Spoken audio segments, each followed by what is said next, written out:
Sir, एक बार फिर से आपका स्वागत है जीवन कोश पर। लास्ट टाइम हमने आपसे रिफ्लेक्सोलॉजी के बारे में जाना था, तो उसका रिस्पांस काफ़ी अच्छा आया था। तो आई थॉट कि एक नया टॉपिक और लिया जाए और उस पर बात की जाए। तो जैसे मैंने आपसे हम्म। डिस्कस किया था कि आज एक नई थेरेपी के बारे में बात करेंगे, जो मेनली मेंटल हेल्थ पर फोकस्ड है। तो मैं इसके बारे में ज्यादा इसलिए बात करना चाहती हूँ कि मैंने जो अपने एक्सपीरियंस से देखा है कि मेंटल हेल्थ को लोग दो तरह से लेते हैं। आजकल फैशन के तौर पर भी देखने लग गए हैं लोग, मतलब कि अगर आप मेंटल हेल्थ की बात करते हो तो आप ट्रेंड में हो या फैशन में हो। बहुत ज्यादा लोग पीस की और इन सब की बातें करते हैं, लेकिन मुझे जो फील होता है कि वो असल में उस चीज को उस तरह से समझते नहीं है। उन बहुत सुपरफिशियल लेवल पर बात करते हैं कि ओके ठीक हम्म। है, अपने आप को रिलैक्स रखें, मेंटल हेल्थ बहुत जरूरी है, लेकिन वो कैसे अटेन किया जाए। लोग मेडिटेशन में भी बैठते हैं तो वो भी बहुत डिफिकल्ट हो जाता है। मैं खुद मेडिटेशन ट्राई करती हूँ तो मेरे से भी कई बार नहीं हो पाता। तो उन सब हम्म। चीजों को ध्यान में रख के मुझे लगता है कि मेंटल हेल्थ को और डीप में जानने की और सीखने की जरूरत है कि कैसे हम वो अटेन कर सकते हैं। तो सर, सबसे जी। पहले तो ग्राउंड लेवल पर बिल्कुल बेसिक वर्ड्स में जानना चाहूंगी कि क्या थेरेपी है ये और क्यों ओके। जरूरी है। तो इसका नाम जो है ईसीए हमने रखा। इसकी फुल फॉर्म है ईमो कार्डिएशन। तो ए जो है हमने क्रिएशन से लिया है। ओके। ईमो मीन्स इमोशंस, इमोशंस की शॉर्ट फॉर्म है ईमो। कार्डिएशन, कार्डियक मीन्स हार्ट आपका, राइट, हार्ट से रिलेटेड। और एशन जैसे मैंने बताया कि क्रिएशन से लिया है। तो ये इमोशन जो है अपने हार्ट की, वो उसको इस्तेमाल करके हम कुछ क्रिएट करेंगे। तो ये थेरेपी उसमें हेल्प करती है, इसलिए इसका नाम हमने इमो कार्डिएशन रखा है। ओके। जी। तो इसका थॉट कैसे आया सर आपको? जैसे आपने बताया कि ये टोटली आपका क्रिएशन है, right from the scratch, name से लेके हाँ। टेक्निक से लेके सब कुछ, और आपका जी। पेटेंट भी है शायद ये। हाँ, बिल्कुल। ये इस पे गवर्नमेंट ऑफ इंडिया से पेटेंटेड है और न्यूज़पेपर्स में भी काफ़ी इस पे कवरेज आया था। और मेरी वेबसाइट जो है umesharya.in/ECA, उस पे भी इसकी पूरी डिटेल्स मौजूद हैं। लेकिन आपने जैसे थॉट के बारे में पूछा कि कैसे आया, सो मैं चूंकि आर्ट ऑफ लिविंग टीचर हूँ पिछले 15 साल से, तो हम रेगुलरली मेडिटेशन तो करते ही हैं। तो मेडिटेशन में आप जब बैठते हो तो you are in a full full state of relaxation. तो आउटर वर्ल्ड से, यूनिवर्स से कुछ कुछ एब्स्ट्रैक्ट थॉट्स आपके माइंड में आ सकते हैं, राइट।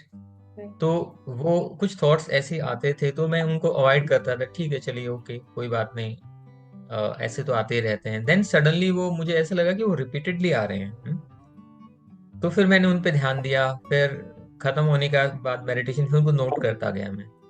तो नोट करते करते वो एक कुछ ऐसा, एक कुछ सीक्वेंस बन गई। और उसको मैंने फिर अपने कॉन्शियस माइंड से थोड़ा इम्प्रूव कर लिया। तो फिर उसका नाम जो है हम लोगों ने ईसीए रखा। ये एक मेडिटेशन टेक्निक नहीं है। ओके। आपको मालूम होगा कि जितने भी हमारे जो वेदास हैं या जितने भी एंशियंट चीजें हैं, आयुर्वेदा है, ये हमारे ऋषिज ने कैसे लिखे। उन्होंने डीपली मेडिटेट किया और यूनिवर्स ने उनको कुछ नॉलेज बाहर से दिया। हम्म? और उन्होंने उनको फिर पेन डाउन किया, लिखा। तो ये प्रोसेस है।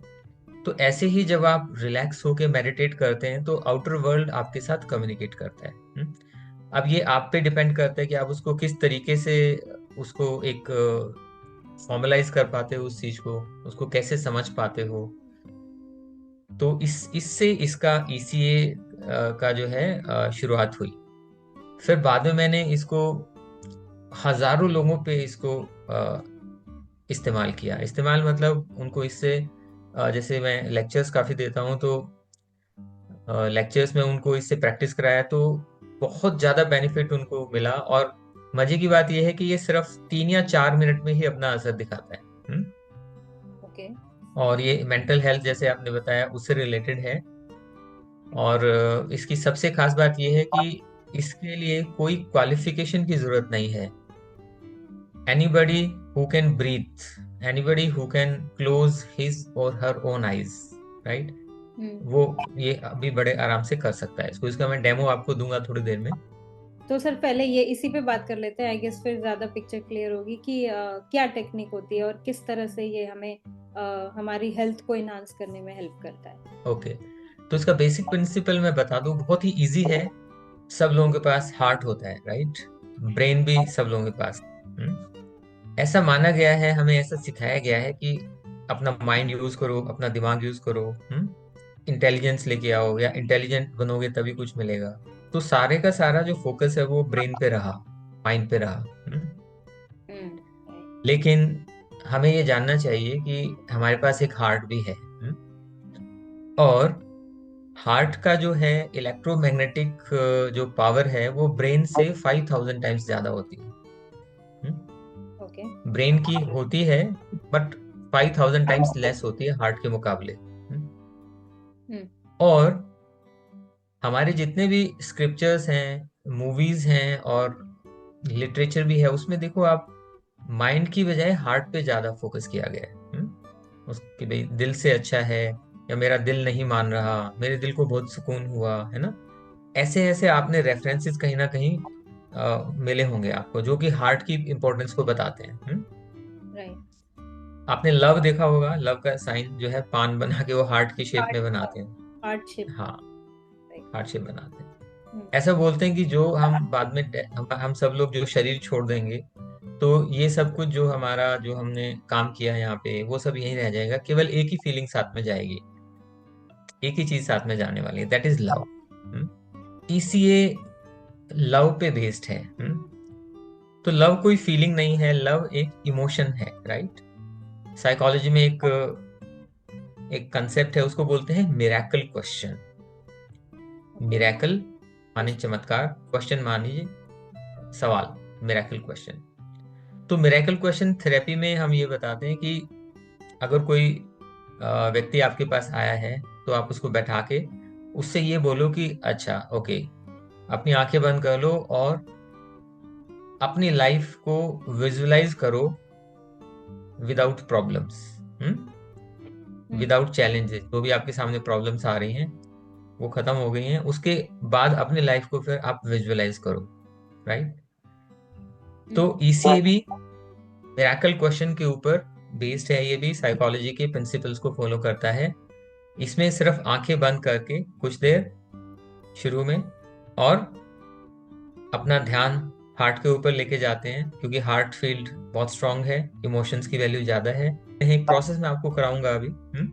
तो जैसे जैसे हम वो करते हैं ना, तो आप देखें कि 3 मिनट में ही आपको अपनी बॉडी में कुछ कुछ फर्क लगने लगेगा। और जब आपका बॉडी रिलैक्स है, राइट, तो उस स्टेट ऑफ माइंड को आप चाहे मेडिटेशन बोल लीजिए या रिलैक्सेशन बोल लीजिए, कुछ भी बोल लीजिए, तो उस कंडीशन में आप यूनिवर्स से कम्युनिकेट करने के एकदम नजदीक होते हैं। और आप तब जो भी यूनिवर्स में फीलिंग को भेजेंगे, वैसे ही फीलिंग से वो वापस आपको जवाब मिलने वाला है। ये लॉ ऑफ अट्रैक्शन कहता है। तो ये एक बहुत अच्छा तरीका है अपना खुद को, हेल्थ को ठीक रखना, प्लस आपके लाइफ में जो जो भी सर्कमस्टेंसेस आते हैं उनको भी थोड़ा सा चेंज कर सकने का एक हमारे अंदर एक पावर है। सो विदाउट एनी डिले एक बार देखते हैं कि कैसे ये किया जाता है एग्जैक्टली। ठीक है, तो अभी मैं यहाँ से एक साउंड फाइल प्ले कर रहा हूँ। ओके। उसमें जो जो भी इंस्ट्रक्शंस आए बस उसको आप फॉलो करते जाइए। ये ज्यादा लंबा नहीं है, 3 मिनट का ही है, एक डेमो सेशन है। ओके। तो आराम से बैठ जाएं, कमर को सीधा रखें, स्माइल ऑन द फेस, आराम से लंबे और गहरे सांस,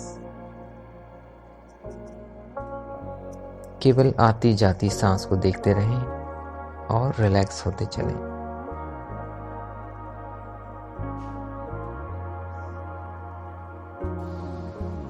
अपने हार्ट के ऊपर ध्यान लेके जाएं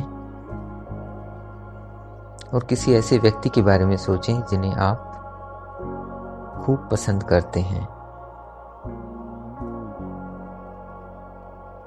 उस व्यक्ति के बारे में सोचते रहें।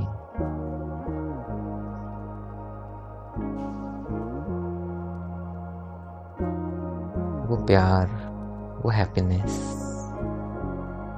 वो कृतज्ञता, वो कंपैशन अपने हार्ट में फील करते रहें, मुस्कुराते रहें।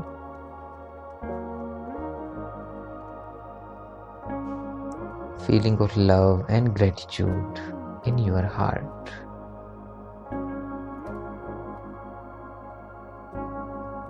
अब ऐसा इमेजिन करें कि जो भी आपकी इच्छा है वो पूरी हो चुकी है।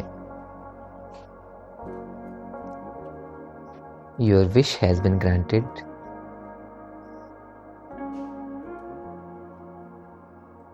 और विश पूरी हो जाने के बाद आप जैसे उसे सेलिब्रेट करते, उसे अभी सेलिब्रेट होता हुआ महसूस करें।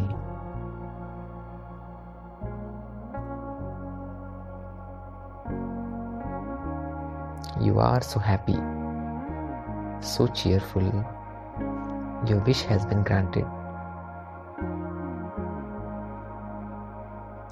Feel the happiness, love, and gratefulness. Feel the love, happiness and the gratefulness जो विश पूरी हो जाने के बाद आप महसूस करते। It is happening right now. अभी हो रहा है। Your wish has been granted. और यही फीलिंग पूरा दिन बनाए रखें। और जब भी आप आंखें खोलना चाहें, आराम से आंखें खोल सकते हैं। There is no hurry. Take your own time. तो ये एक छोटा सा डेमो था एंड मुझे विश्वास है कि इस पे डेफिनेटली आपके अंदर से एक फीलिंग ऑफ ग्रैटिट्यूड डेवलप हुआ होगा। मतलब ऐसा हो रहा था कि अगर बीच बीच में कुछ ऐसा नेगेटिव थॉट या कोई और थॉट आ रहा है तो बीच बीच में जब आवाज आती है कि फील द ग्रेटिट्यूड, तो वापस आप उस ग्रेटिट्यूड की तरफ या लव फीलिंग की तरफ जाते हो। तो आई गेस हाँ, पहला सेशन था तो ये तो नहीं कहूंगी कि 100% मैंने वो फीलिंग फील की, बट हाँ जैसे वो साउंड आती है पीछे से तो आप वापस उस तरफ मुड़ जाते हो। जैसे आप इसको करोगे प्रैक्टिस तो देखना आपके अंदर ग्रेटफुलनेस की फीलिंग ऑटोमेटिकली जनरेट होगी, राइट? अभी हमने थोड़ा जबरदस्ती हमें करनी पड़ रही है क्योंकि नेगेटिविटी इतनी ज्यादा हावी है सबके ऊपर। तो धीरे धीरे ये ग्रेटफुलनेस की पॉजिटिव मोड पे चलने लगेगा। तो और जब ये 3 मिनट में ग्रेटिट्यूड बन जाएगा उसके बाद आप नेचर से कुछ भी मांग सकते हैं। कुछ भी मांगिए, लेकिन मांगिए इस तरीके से कि आप ये सोचें कि जो चीज आपको चाहिए वो मिल चुकी है और आपके पास है, और उसके लिए आप फिर अगेन थैंक्स ही बोल रहे हैं नेचर को, राइट? तो नेचर अपने आप आपकी उस चीज को पूरा कर देगी। ओके, सो कुछ भी हो सकता है सर, मतलब जैसे अगर मैं बात करूं, फॉर एग्जांपल मुझे कोई बीमारी है, फॉर एग्जांपल मुझे डायबिटीज है या मुझे माइग्रेन, तो उस चीज को भी मैं मैनिफेस्ट कर सकती हूँ कि मैं ऑलरेडी हाँ, मैनिफेस्ट हाँ कर सकते हो उसमें, क्योंकि थोड़ा सा टाइम भी लगेगा और इसमें कुछ भी रिजल्ट आपको मिल सकता है डिपेंडिंग अपॉन आपका ग्रेटफुलनेस का लेवल क्या है। ग्रेटफुलनेस का लेवल और मेरी बॉडी का स्टेमिना भी डिपेंड करता है। स्टेमिना, यहाँ पे फीलिंग की बात हो रही है, थॉट्स एंड इमोशंस की और फीलिंग की बात हो रही है, तो वो तो हर एक के पास है। ओके, तो सर इसमें क्या होता है, जैसे आप सेशंस लेते हैं लोगों के साथ, तो क्या होता है, मतलब फर्स्ट सेशन से मतलब और लगभग ऑन एन एवरेज कितने सेशन तक लोग इसको एक प्रॉपर तरीके से कर पाते हैं कि उनको इससे बहुत सारा बेनिफिट जो वो चाहते हैं वो मिले? अगर इसको आप 10-15 बार कर लोगे तो फिर माइंड को भी आदत पड़ जाएगी, माइंड को भी इसमें मजा आने लगेगा और फिर वो अपने आप से ही ये चीजों को वैल्यू देना शुरू कर देगा।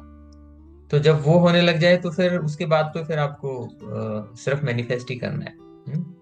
ये तो सेशन रिकॉर्डिंग के लिए अलग है, लेकिन जब हम इसकी वर्कशॉप लेते हैं तो उसमें पूरा पूरा डायग्राम है उसमें, जिसमें ये वर्किंग बताई जाती है इसकी, और फिर मल्टीपल सेशंस करते हैं, एक 3 मिनट का, 5 मिनट का, फिर 10 मिनट का, इस तरीके से होता है। तो अगर इसका अगर किसी को आपके साथ सेशन करना हो तो वो आपको कैसे कांटेक्ट कर सकता है? मोबाइल है, ऑनलाइन भी हम लोग कराते हैं और फिजिकल मोड में भी कराते हैं। ऐसे ही जूम पे भी कर सकते हैं जिनको ऑनलाइन सीखना है। तो डेफिनेटली आपकी मेंटल हेल्थ एकदम से देखना पीसफुल रहेगी, बिकॉज वही लोग, उनके साथ ही गड़बड़ होती है जो ग्रेटफुल नहीं है। आज के जो कंपटीशन वाले वर्ल्ड में सब लोग दुखी हैं, मेंटल हेल्थ दुनिया के लोगों की खराब हो चुकी है, क्योंकि कॉर्पोरेट वर्ल्ड आपको ग्रेटफुलनेस नहीं सिखाता है, वो इसका उल्टा सिखाता है कि आपके पास ये नहीं है, आप ये लो। राइट, मार्केटिंग वालों का तो पूरा प्लेटफॉर्म ही इसी चीज पे बेस्ड रहता है, क्या आपके पास ये नहीं है, होना चाहिए, इससे लाइफ का क्वालिटी बढ़ेगी, स्टैंडर्ड बढ़ेगा। तो वो मिल जाती है कुछ दिन के बाद, फिर हमें फिर एक नई नीड हमारे लिए जनरेट की जाती है, तो हमें इन चीजों में फंसा के रखा जाता है। राइट, एक डर जबकि आप की देखिए फीलिंग। एक्चुअल में हमारी नीड्स, हाँ, डर का हमारे हमें इमोशन डाले जाते हैं, हम्म। जबकि हमारे पास आज के दिन तो सब कुछ है। आप अपने घर में नजर दौड़ा के देखिए, सब कुछ है जो हमें चाहिए, फिर किस चीज की हमें जरूरत है? चलो, जरूरत है भी तो टाइम से आती रहेंगी वो, लेकिन उन चीजों में खुशी खोजना, उन चीजों में सुकून खोजना, सक्सेस खोजना, ये सबसे बड़ी गलत बात है। राइट, तो इसलिए just be grateful for what ever you have. चाहे कुछ भी है, चाहे आप झुग्गी झोपड़ी में भी रहते हैं, कोई बात नहीं, फिर भी आप ग्रेटफुल हो सकते हो, इस लाइफ के लिए ग्रेटफुल हो सकते हो, हाथों पैरों के लिए ग्रेटफुल हो सकते हो। राइट। तो तो अगर ऐसा माइंड सेट रखेंगे तो आई आई गेस जो मुझे समझ में आया कि हम पॉजिटिव रहेंगे, पॉजिटिव फीलिंग्स रखेंगे तो वो ग्रोथ अपने आप होती रहेगी। अपने आप होगी, हाँ। और ऐसे तो आपके पास मान लीजिए एक प्लॉट है, तो आप सेटिस्फाई होना है तो उसी में हो जाइए, वरना अगर आपके पास 10 प्लॉट हो गए लेकिन फिर भी मेंटल सेटिस्फेक्शन नहीं है, फिर भी मन में अभाव की स्थिति है, राइट, तो भी तो वो अभाव ही रहा, चाहे आप 10 की बजाय 20 प्लॉट्स ले लें, तब भी मन में तो अभाव ही रहेगा, है ना। हम्म। तो ग्रेटफुलनेस इज वर्ड कि जो भी आपके पास है उस पे बी ग्रेटफुल, नेचर आपको और अपने आप देती जाएगी, तो फुलफिलमेंट से हम आगे बढ़ेंगे। ग्रोथ हमें करनी है, हमें 1 प्लॉट से 5 प्लॉट बनाने हैं, यस, लेकिन वो अभाव की स्थिति को आगे रख के नहीं बनाने, हमें फुलफिलमेंट की स्थिति को आगे रख के बढ़ाना। हम्म। इसलिए ग्रोथ कभी भी आपके जो है मेंटल स्टेट से अलग नहीं है, कि अगर तो ऐसे तो हम आराम से बैठ जाएंगे, काम ना करेंगे, तो ग्रोथ कैसे होगी? ग्रेटफुलनेस लोग तो सबसे ज्यादा काम करते हैं, लेकिन वो एक डिफरेंट फीलिंग से काम करते हैं। राइट, वो फीलिंग इज इंपॉर्टेंट। काम तो सारे दिन 24 घंटे भी ऐसे लोग हैं, कुछ लोग काम करते हैं 24 घंटे तक काम करते हैं लगातार, लेकिन वो स्टेट ऑफ माइंड ग्रेटफुलनेस से काम करते हैं या डेप्रिवेशन या अभाव की स्थिति को ध्यान में रख के काम करते हैं। राइट, इस चीज की बात हो रही है। जैसे बोला पीस ही जाता है आपको कि आप बोलता हूँ। अपना काम इंजॉय करके करेंगे तो उसमें आपकी प्रोडक्टिविटी ज्यादा होगी, काम हाँ, एंजॉयमेंट अंदर से होना चाहिए, अंदर माने हार्ट के लेवल पे एंजॉयमेंट होना चाहिए, जबरदस्ती नहीं कि हाँ। सर इससे एक राइट। कि जैसे स्टूडेंट्स हैं, जो बच्चे हैं, हम्म। उनके माइंड में एक डर होता है, चाहे वो मतलब पेरेंट्स भी वो डर डालते हैं, टीचर्स भी डालते हैं कि नहीं पढ़ोगे तो अच्छे मार्क्स नहीं आएंगे, अच्छे मार्क्स नहीं आएंगे तो आगे कुछ कर नहीं पाओगे। तो फिर वो वहां पर उनकी पॉजिटिव फीलिंग कहाँ हुई? फिर वहां तो उनके माइंड में तो डर एक एक चला गया, तो वो कैसे अपने आप को पॉजिटिव रखें? हमें ये भी देखना है कि सारी चीजें थोड़े थोड़े थोड़े अमाउंट में, सब चीज जरूरी है, डर भी जरूरी है। राइट, जैसे वायलिन होती है ना, वायलिन का तार जब तक आप थोड़ा सा कसोगे नहीं, तब तक उसमें सुर नहीं निकलेगा, क्योंकि वो ढीला पड़ा रहेगा तार, है ना, तो हम्म। उसमें सुर नहीं निकलेगा। तो थोड़ा सा कसना जरूरी है, लेकिन इतना कस दो कि टूट ही जाए। तो तो बैलेंस, एक डर बैलेंस। जो है, डर है, थोड़े अमाउंट में जरूरी है, वो आपकी क्या है, आपको कस के रखता है एकदम, आपको टाइम पे उठा देता है, आपको चीजों को याद करने की, पढ़ाई करने की कंडीशन प्रोवाइड करा देता है। इतना इतना डर जरूरी है।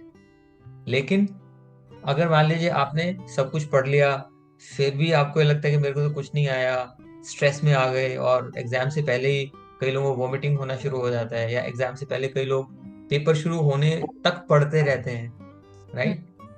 ये डर है, ये डेफिनेटली आपकी एग्जाम की उसकी परफॉर्मेंस को इम्पैक्ट कर, ठीक साथ है। में आपकी मेंटल हेल्थ को भी इम्पैक्ट करता है। हाँ, नेचुरली वो तो मेंटल हेल्थ तो जुड़ी हुई है उससे। हम्म। इसलिए जस्ट बी ग्रेटफुल, आप सब कुछ आपको मिलता जाएगा। और पढ़ाई कोई एक्स्ट्रा चीज नहीं है, यूनिवर्स के पास सब कुछ है। यूनिवर्स के लिए एक आपको अच्छे मार्क्स देना या गाड़ी देना या कोई बहुत बड़ा मकान देना कोई बड़ी चीज नहीं है उसके लिए, राइट? ये तो हमने इस पे लेबल लगा रखी, ये तो छोटी चीज है, ये तो मीडियम है, ये तो बड़ी चीज है, और ये तो बहुत बड़ी चीज है, ये नहीं मिलेगी, पता नहीं कब मिलेगी। यूनिवर्स इस लैंग्वेज को नहीं समझता है, वो ठीक है फीलिंग। ना? उसके लिए सारी चीजें बराबर हैं। एक लास्ट क्वेश्चन और पूछूंगी सर कि यही चीज जैसे अभी स्टूडेंट्स का बताया, ऐसी सेम फॉर एग्जांपल मैं कोई जॉब कर रही हूँ, तो अभी मेरे माइंड में है कि हाँ मुझे जॉब करना है क्योंकि मुझे सैलरी लेनी है, मुझे अपने रिक्वायरमेंट पूरी करनी है, बिल पे करने हैं। तो ऐसे में कई बार लोग ऐसी जॉब्स में होते हैं जो वो इंजॉय नहीं करते करना। तो उस स्टेज में क्या करें कि हमें जॉब छोड़ के कुछ ऐसी जॉब ले के लिए जाना चाहिए जो हम इंजॉय करें, या उसी जॉब के लिए हमें ग्रेटफुल होना चाहिए उस सिचुएशन में? सबसे पहले तो उसी जॉब के लिए ग्रेटफुल रहें, इसका कोई विकल्प नहीं है, ये तो करना ही पड़ेगा। जो चीज आपके पास है, कम से कम वो जो आपको खाना तो दे रही है ना, तो उसके लिए जस्ट बी ग्रेटफुल। लेकिन दूसरी जॉब्स के लिए ट्राई करते रहो। हम, किसने ये बोला कि एक चीज के लिए ग्रेटफुल होते हुए हम बाकी चीजों के लिए ट्राई नहीं कर सकते हैं? मैं सिर्फ ये कह रहा हूँ कि फीलिंग अंदर से फुलफिलमेंट की लेके हम ट्राई करना चाहते हैं, या दुखी होके वो वाली फीलिंग को फिर आगे हम ग्रोथ की तैयारी करना चाहते हैं। तो मेरा जवाब है फुलफिलमेंट की उससे, ओके, मतलब ये राइट? क्रिब करने की बजाय ग्रेटफुल होके काम करें तो बेटर है। ग्रेटफुल से आपको एनर्जी आएगी, पावर आएगी आगे नई जॉब में अप्लाई करने के लिए। और अगर आप क्रिप करते हैं, दुखी होते हैं, तो आपकी जो रही सही पावर है वो भी चली जाएगी, तो फिर आप और दुखी होकर उस जॉब के पास जाएंगे। अगर वो मिल भी गई, वहां भी आप कुछ दिन में ठीक रहेंगे, फिर वहां भी दुखी होना है, क्योंकि मन का स्थिति अगर अभाव की बन गई तो वो तो हर चीज में अभाव खोज लेगा। ओके, सो बेसिकली आपकी मेंटल हेल्थ के साथ साथ आपकी फिजिकल हेल्थ, ओवरऑल आपकी जो है हेल्थ अगर आपको मेंटेन करनी है, तो हम ग्रेटफुल रहने की फीलिंग को अपने साथ रखें। जी। Okay, thank you so much sir इतनी वैल्यूएबल इंफॉर्मेशन शेयर करने के लिए। आई गेस मैंने आपकी वेबसाइट पर देखा कि बहुत से लोगों की टेस्टिमनीज भी हैं इसके बारे में कि उनका एक्सपीरियंस का कैसा रहा, तो वो भी जी। हमारे व्यूअर्स जाके देख सकते हैं। और आपसे कांटेक्ट करना हो तो आपके फोन नंबर पे या आपकी वेबसाइट के थ्रू कांटेक्ट कर सकते हैं। कि इनिशियली सीखना जरूरी है कि इसको करना कैसे, बिकॉज एकदम से नहीं आती वो फीलिंग, क्योंकि इतने टाइम से जो है कंडीशन हो गया हमारा माइंड, ज्यादा हम नेगेटिव की तरफ ही ज्यादा जाते हैं। तो वो पॉजिटिव कैसे, वो एक बार सीखना बहुत जरूरी है। उसके बाद इसको हम अपने आप कर सकते हैं। एंड आई होप कि आगे भी इस तरह के चीजें हम शेयर करते रहेंगे अपने ऑडियंस के साथ।